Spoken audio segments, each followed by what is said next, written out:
la chaîne qui vous édifie. C'est-à-dire que forme, vraie forme à vie nabino, eza na maboko nanga. J'ai juste compris que vraie forme na yo mutozola nanga, eza onzamba ko pesa yo. Vraie forme à vie na yo, eza na maboko nzambe. C'est pourquoi il est important de s'attacher à Dieu. Toi qui n'as pas encore reçu Jésus-Christ, de recevoir Christ dans ton cœur, dans ta vie, afin que nzamba pesa yo forme oyo alingi a pesa yo. Je me rends compte que biso nyoso nyoto botama na mokili boye. Il y a une forme, que non cet homme a une forme, cette femme a une forme. Alléluia. Ça va toujours. Beaucoup de ça dit qu'il va toujours en relation. Mais communion, c'est comme ça. Depuis Yamba Yesu, le corps monsieur pour mobix, au comment en relation dans ça. Là je parle aux chrétiens. Mais remarquez, mitalabi, est-ce que vous avez la communion dans ça? La Bible dit on l'amène un aveugle. Bisogno ce n'est pas même biso pas ensemble. Mutumo wa teyayo. Osala que ozaka convaincu o yamba yesu lokola musimpe mobikisi. Et depuis mukolo wana o yamba yesu. Yesu banda musala na vie na yo. A toucher banda ko toucher yo, ko pesa yo forme. Mena sala calque. Depuis nzamba banda ko toucher yo. Depuis yamba yesu banda ko pesa forme. Quel est le résultat maintenant? Quel est le résultat par rapport à vie na yo? La promesse en ça. Est-ce que tu es vraiment convaincu que par rapport à Josanango, na vie aux Anango, toi-même tu sais même que aux autres se rendent compte que ils ont kokanate ils ont balanate. Est-ce que ça a atteint Nzambe nena kokite na vie na yo? Ou bien ce que tu es en train de faire et c'est personne Nzambe te. Ou bien encore Nzambe na kati ko peso forme mais makambo okuta kati na yo et permettre de atteindre mission. Makambo okutakati na yo et permettre yete apesa yo vraie forme oyo alingaga apesa yo parce que lorsque potier a ça la vase ana forme moko akani apesa vase ana forme moko akani atili sa na vase wana pour lorsque ko bimisango batu nyonso bakamo batato la oh oza bon travailleur oza bon potier opesa ngo forme malamu mais lorsque potier a okutana na ba kokoso kati na yo alors que tu as sa forme. La Bible dit assali-moi vase tel qu'il trouva bon de le faire. Pourquoi? Parce que monsieur forme à atteindre la moitié. C'est comme ça avec Dieu. HP Media, la chaîne qui vous édifie.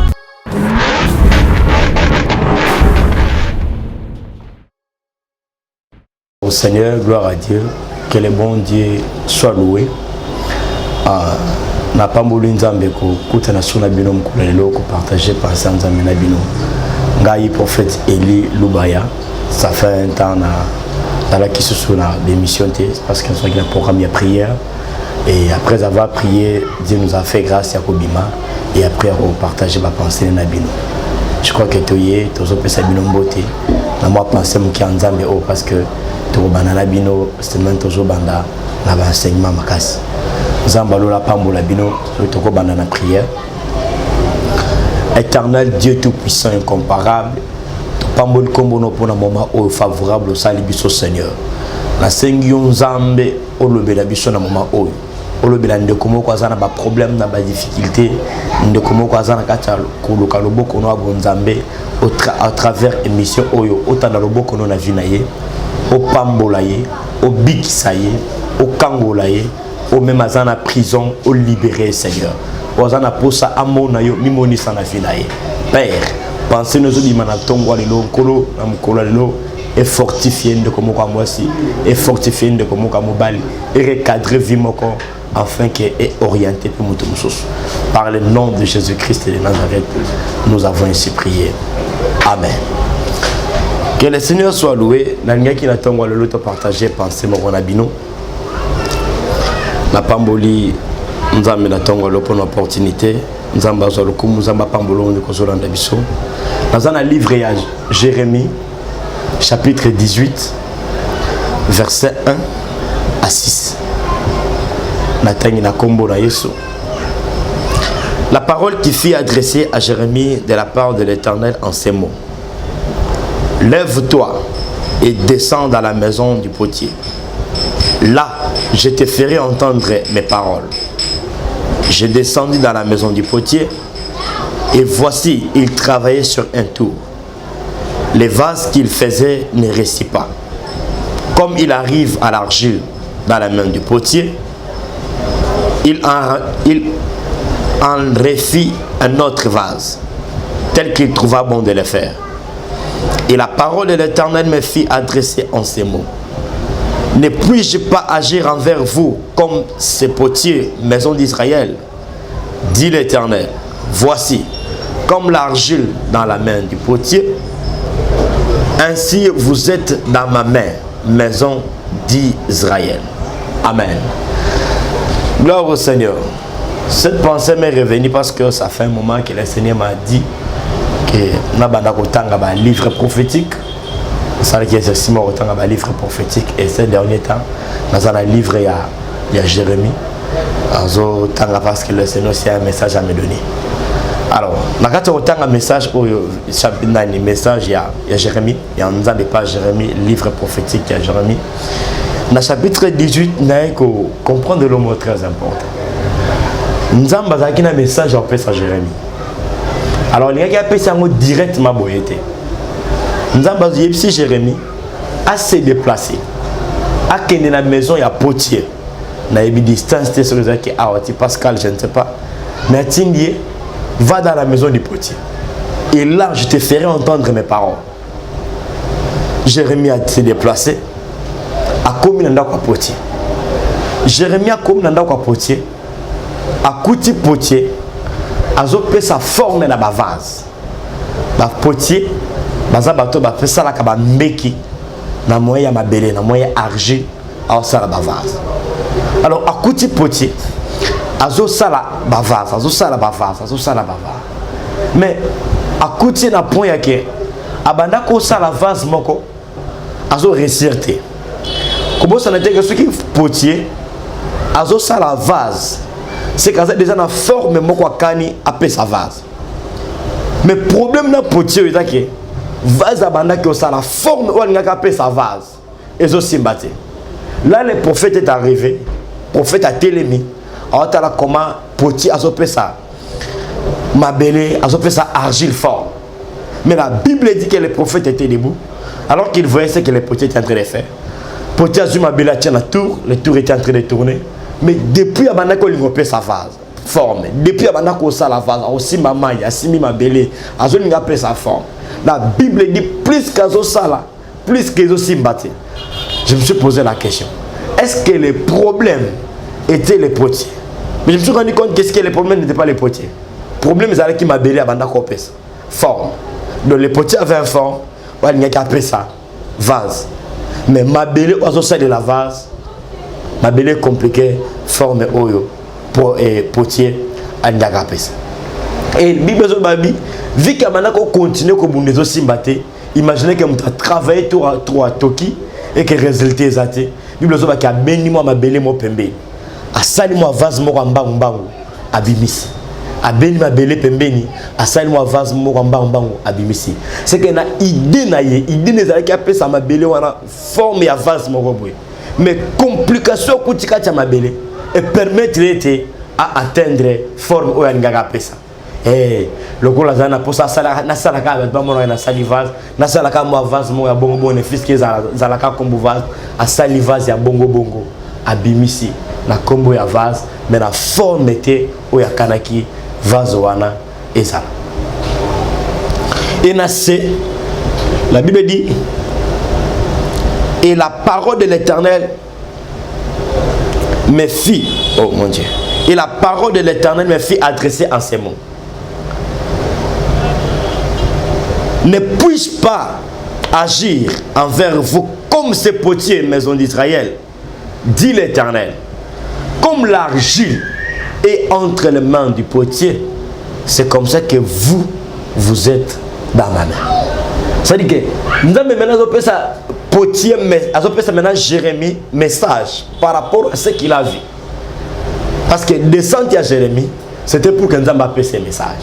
Et Dieu a permis qu'il n'a pas potier là où il a précisé qu'il voit ce que les potiers sont en train de faire. Dans le sens qu'il y a un au potier, Maintenant, nous avons appris ça, Jérémie, le prophète, message à lui. Et c'est après avoir vu ce que le potier est en train de faire, ce qu'il faisait ne récit pas après au sein de l'Omambang. Et c'est comme ça qu'après Dieu dit à Jérémie, ne puis-je pas agir envers vous comme ce potier maison d'Israël. Comme l'argile est entre les mains du potier. C'est comme ça que vous êtes dans ma main. Alléluia. J'ai juste compris que, Jérémie a compris que, ndenge biso, ndenge argile les akana maboko a potier, ndenge biso bana nzambe, tozana maboko a nzambe. Quelque part j'ai compris que vraie forme à vie à moto, ndezana maboko a nzambe. Vraie forme à vie à moto, nzambe ndi apesaka. C'est pour ça que nzambe olo bana na Jérémie. Ndenge argile les akana maboko a potier. Pourquoi? Parce que potier ndi azopesa ngo forme. Ndenge pe bino bana nanga bozana maboko nanga. C'est-à-dire que vraie forme à vie na bino eza na maboko nanga. J'ai juste compris que vraie forme na yo mutozola nanga eza onzamba ko pesa yo. Vraie forme à vie na yo eza na maboko nzambe. C'est pourquoi il est important de s'attacher à Dieu. Toi qui n'as pas encore reçu Jésus-Christ, de recevoir Christ dans ton cœur, dans ta vie, afin que nzamba pesa yo forme oyo alingi a pesa yo. On me rend compte que biso nyonso nito botama na mokili boye. Il y a une forme mokolo esko bena mokili nzamba kana pesa mutu. Que non cet homme a une forme oyo. Cette femme a une forme oyo. Alléluia.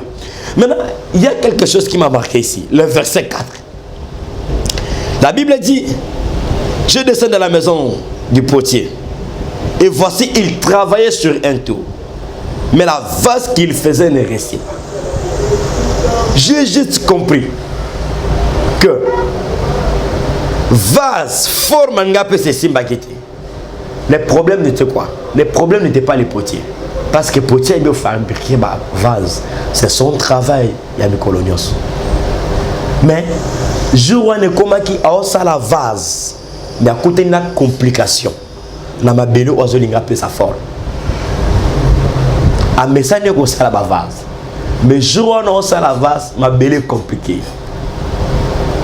Est-ce que potier il a la vase? Ah, il a la vase. Je prends un exemple. La Bible dit, un jour, la ville à Bethsaïda, on a mené un aveugle à Jésus. On a mené sur un aveugle. Un aveugle né. Alors, il fallait qu'il y ait soit Bixaï. La Bible dit, Jésus, voyant là où l'aveugle s'est trouvé, pour nous, il a qui bon temps prier pour nous. Ça, le miracle, on a pas soin. Puis, nous avons que il soit déplacé naï. Parce qu'il y a une musique. Et lorsque les disciples même qui fou le tikali à déplacer na bat, à déplacer jusqu'à un aveugle. Na Jean, na Pierre, na Jacques. Lorsque la Bible dit, a juste soy a tient na mabele. Dans ma boko s'il vous plaît. A juste soy a tient na maboko. A imposé aveugle. A longo la tournée, as-tu vu quelque chose? L'aveugle dit, j'ai vu des hommes, mais comme des arbres marchant. Abinamoni batu meloko la banzete bazo tamboula. Bible zoba que Yesu a imposé sur le bon mami balé. Et deuxième match so il t'a imposé directement le boko. À tout niveau. Tu as vu, j'ai vu quelque chose. Regardez d'abord, la Bible dit Jésus a déplacé avec l'aveugle. C'est que milieu on a permettra qu'il a opéré miracle. A fait déplacer la personne. Et Bissika Baké, le col déjà comprendra qu'il a imposé le mot à l'homoli, au lieu de qu'il m'a tourné question. Je me suis posé la question, quand Jésus a demandé, as-tu vu quelque chose? Est-ce que Yemo Kayeba qui était qui mouton à monité? Oui, il a vu, il savait que mouton a moné le côté. A moni, mais a moni bien té. Mais pourquoi tourner? Il a juste demandé pour faire l'évaluation. C'est-à-dire qu'il a salé miracle. Mais à côté de la cocosse, il ne faut pas oublier que Jésus-Christ est le tout-puissant. Il était 100% Dieu, 100% homme. C'est-à-dire que Jésus a été mouillé. Mais Moutoune c'est la miracle. Jésus a côté de la cocosse. Et que le premier touché, c'est invité. Il fallait qu'il y ait la deuxième touche. J'ai remarqué qu'il y a beaucoup des hommes de Dieu Babima Bon. Abima la première touché.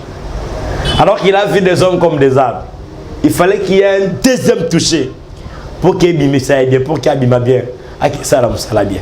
Mais à cause de la précipitation, à cause de Kolingo pesa nzambe forme olinga pesa yo. Il y a ceux qui sont sortis comme ça, ils sont partis avec beaucoup, avec délivrance, sans totalité nango. C'est pourquoi il y a beaucoup de problèmes aujourd'hui, beaucoup de choses dans les réseaux sociaux concernant les hommes de Dieu. Parce que nous sommes la première touchée. Je voulais dire ici à un enfant de Dieu, veille bien sur ta vie. Parce que vraie forme à vie, nous avons appelé ce zanza. Veille à ce que lorsque nous avons appelé ce forme la vie, à côté de la cocoso, la vie. Parce que lorsqu'on écoute la cocoso, on peut avoir forme à l'ingakité. Mais à côté de l'homme, j'ai posé cette question. Elle a mis dans la classe. Elle est entrée scolaire récemment. Elle a mis dans la classe. Elle a papier dans la case 0. Mais comment la fin de l'année, moi je suis à 80, je suis à 60, je suis à 20, je suis à 30. Je pose la question. Est-ce que le problème est un professeur ici ou bien problème est un élève? Nous sommes dans une classe de enseignement place. Moment à répondre. Mais à la fin de l'année, je suis à 60, je suis à 20. Il y a 20 personne. Et même dans l'école, dans la classe, lorsque le professeur demande, pose une question, est-ce que ça peut y avoir une réponse? Non, il y a une réponse. Mais pourquoi tu as une question?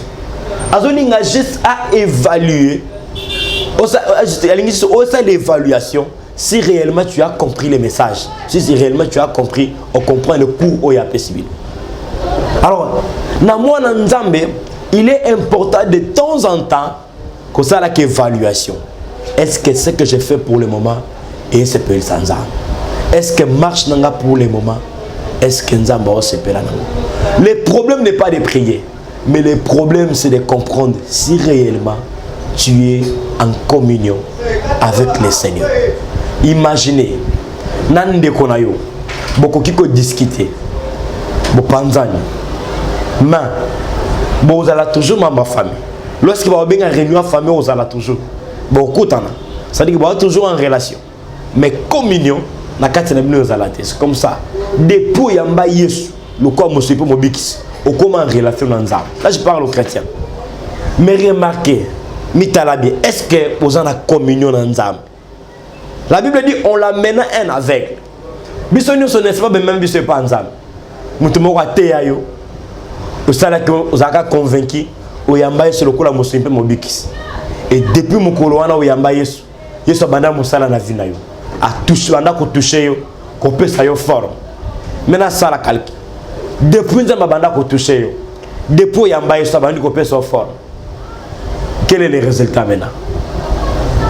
Quel est le résultat par rapport à vina yo, na ba promesse en ça? Est-ce que tu es vraiment convaincu que par rapport à Josanango, na vie aux anango, toi-même tu sais même que on se rend compte que ils ont kokanate ils ont balanate. Est-ce que ça attend Nzambe na kokite na vie na yo? Ou bien ce que tu es en train de faire et c'est pour Nzambe ou bien encore Nzambe na kati ko peso forme mais makambo okuta kati na yo et permettre d'être atteindre mission. Makambo okuta kati na yo et permettre d'être apesa yo vraie forme oyo alinga apesa yo. Parce que lorsque potier a ça la vase, ana forme moko akanya apesa vase. Ana forme moko akanya tili sa na vase wa. Pour lorsque ko bimisango, batu nyoso bakamo. Batato la oh, oza bon travailleur, oza bon potier, o pesa ngo forme malamu. Mais lorsque potier a okutana na ba kokoso kati na yo. A okutana mi kakatano kati na yo, alors que a pesa forme. A bimiselo kambango mbango. La Bible dit, asali-moi vase tel qu'il trouva bon de le faire. Pourquoi? Parce que monsieur banda il n'y a qu'à ça. Forme il n'y a qu'à faire ça. À atteindre en côté. C'est comme ça avec Dieu.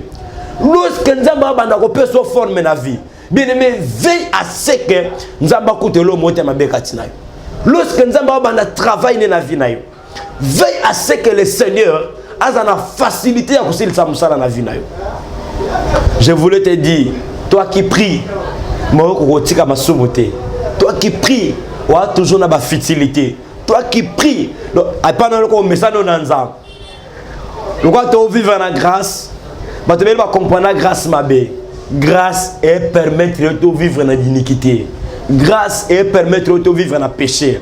Mais grâce, ils ont s'approché par nous d'abord pour vivre sous la sainteté. Mais vu que l'évangile est et fait comprendre que grâce différemment, nous devons s'embêter mais à vivre dans le péché. Chrétien, mais on s'en au nom de la grâce. Chrétien, on s'en selon yé. Alors, sans se rendre compte que et se peut sans embêter. Finissage dans nos années. On vivre, on va bien à mokili. Mais forme oyoko succès la nango vie et on va onzamba kana quitter. Et zelo mo ambango bango enzamba obimsa. Le problème c'est quoi? Je me suis juste rendu compte que biso nyo sonné toi na mokili boto succès vie na biso ndenge nzambe alingaki ezalate. Pourquoi? Ceux qui vont permettre à Dieu, à s'il s'amoussala na vina, à sa bango forme ya lingi, ba aussi li sa vina bango ndenge nzamba lingaki. Dieu pensait que yo na vie fausse à la mutumoko béni élevé. Na ba dimension moko bo likolo. Et vu que au sali oya lingaka otamboli salo ba principe au respecter mo kanonaye. A comme ça yo. Et puis finalité à vie na yo et l'accomplissement kozala yangote. Ça dit que bako succès na bango vie mais ça dit que et ça lo mo nzamba permettre que okufate.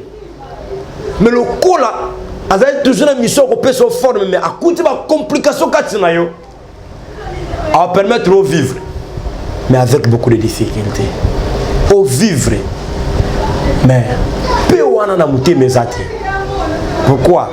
Abanda ko peut se former. Maman a okuta katina yo et permettre à atteindre forme ngaka peso ya ba millionnaire, ya ba milliardaire, ya un homme élevé, une femme bénie. Une femme élevée, une femme en bonne santé, une femme à l'aise, avec la paix. Comme la Bible dit que je connais le projet que j'ai formé sur vous, c'est le projet de paix. Il y a des gens qui vont vivre paix dans la vie. C'est pourquoi? Parce que lorsque nous avons se former à paix, et permettre à finir mission et à paix. C'est pourquoi beaucoup de gens vont vivre dans le tourment, dans le problème, dans la difficulté, dans le belé. C'est à cause de ça.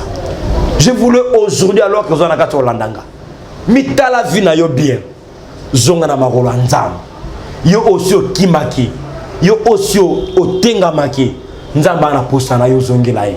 Nenga na rappeler que yo za mutimoko béni, yo za David a famille na yo, yo za Esther a famille na yo. Wana forme moko boye, nzamba linga pesa yo. Nanzela forme nzamba pesa famille no fait bonga. Famille ne fait pas mbwama, makamou fait changer, nation wane zo zelayo, Afrique zelayo, monde entier zelayo, en fait que transformation et quota. Mais t'as le monde Afrique zela, t'as la vie aux anango, t'as la oyozo sa. Est-ce que c'est peut sans nzamba? Est-ce que nzamba aussi sa mission na yo, mission na ye, na vie na yo? Est-ce que na vie oyozo mené, nzamba ko finir, ko peut se former, oya ngaka pesa yo. Il est temps, mitala, misala examen. Mi-examiner, c'est l'examen de conscience. Mitala, est-ce que nous avons aussi ça moussala na vie na yo? Est-ce que forme nzamba linga pesa yo? Oza prêt ya osalango. Il y a beaucoup de gens qui sont dans des montagnes, na ba 20 de prière, na ba 4 jours de prière, na ba 21 jours, na ba 40 jours de prière. Shababa. Dieu est en ta main. Oh Père, bénis-moi. Mais regarde bien ta vie. Regarde bien ta vie. Écoutez. Dans nombre 22, bayeko benga prophète Balaam et pas ya roi Balak. Atini ba serviteur naï. Ba rapprocher naï. Atini ba ngona mbongo. Ba kende ko convaincre le prophète Balaam afin kaya ko maudire peuple Israël. Alors que bazala qui vers l'entrée à Cana. Nzamba zo pekisa.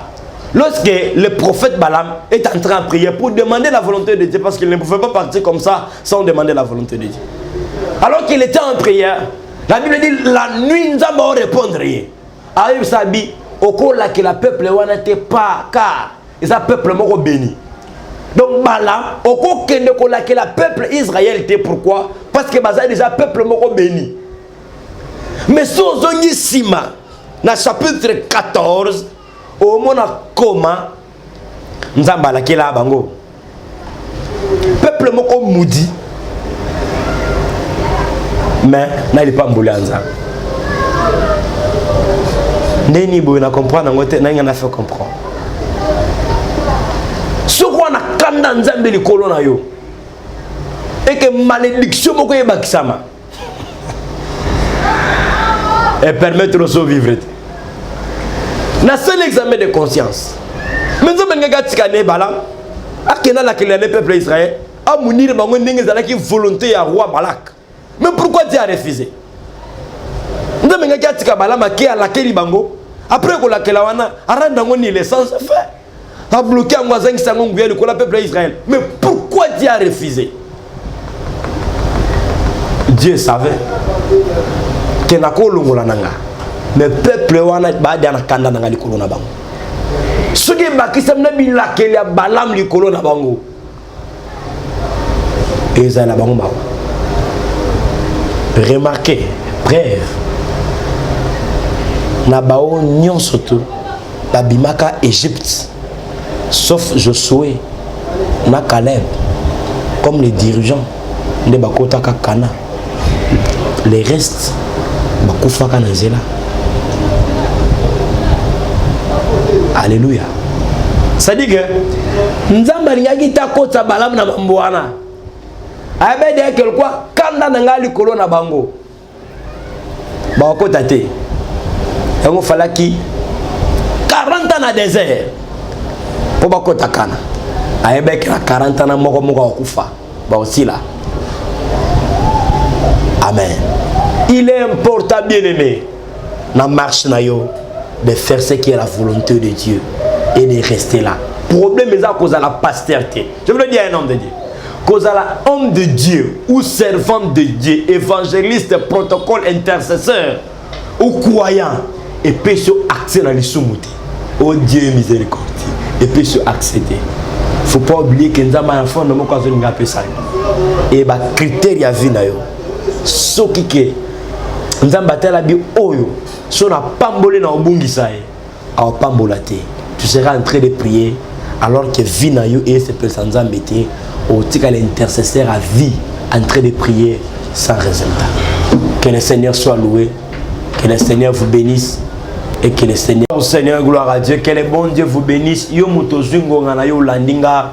Je suis en train de prier que le bon Dieu vous bénisse. Yo mutozaki na lisumu Nzamba peso makoki ya kolonga péché chéri wana. Lisumu wana zo carton na lipambo la Nzamba. Lisumu wana zo sa kimia na vie na yo. Lisumu wana e ko permettre te Nzambe à atteindre mission na ye na vie na yo. O ko permettre Nzambe te a peso forme oya lingi. Tu es une femme bénie. Tu es un homme béni. Tu as été créé par un Dieu de gloire. Ta destinée est glorieux. Pesa Nzambe accès. Fungole la Nzambe nzela par rapport à conduite na yo a peso forme wanaka le monde t'attend afin qu'ils alla transformer. Que le Seigneur vous bénisse. Message a tellement moulaï, il y a beaucoup d'exemples, beaucoup de choses à donner dedans, mais TV et Zangonga. Si vous avez vraiment besoin d'un homme de Dieu, de la prière, moi je ne suis pas un pasteur, je suis prophète. Ça dit que dans la prophète, il y a un ministère et Dieu nous a fait sur grâce les dons prophétiques est là. Si ça nous arrive de parler de la part de Dieu, Dieu nous utilise puissamment. Je voulais vous demander, tu as un problème, tu as des difficultés, tout le monde ça vient en ordre. Tu as besoin d'un homme de Dieu à encadrer, à faire son orientation, comment tu peux suivre. Ceux qui nous ont battu, quand ils nous ont contacté le prophète Elilou Baya, na numéro OYO. Plus 243 81 88 79 132. Plus 243 81 88 79 132. Que le Seigneur vous bénisse. Moi, c'est le prophète Eli Loubaya, le représentant légal de la communauté Héros de la foi. Que le Seigneur vous bénisse. Est-ce qu'on peut prier avec vous? Que Dieu soit loué. Père éternel, Dieu tout-puissant. Na sambeli pona ndeko na moko ala nzenga aw. Na sambeli Père azala béni. Message oyo est transformé vinaye. Message oyo est longola masumu katinaye. Message oyo est transformé vinaye. Message oyo est apporté du nouveau na vie Père. Message oyo est fait orienter bananayo.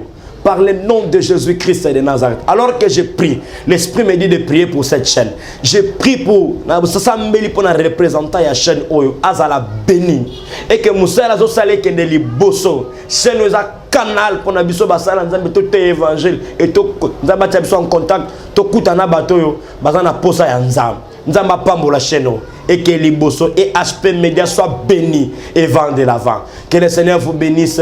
Rendez-vous prochainement. Soyez bénis et demeurez bénis au nom de Jésus-Christ de Nazareth. HP Média, la chaîne qui vous édifie.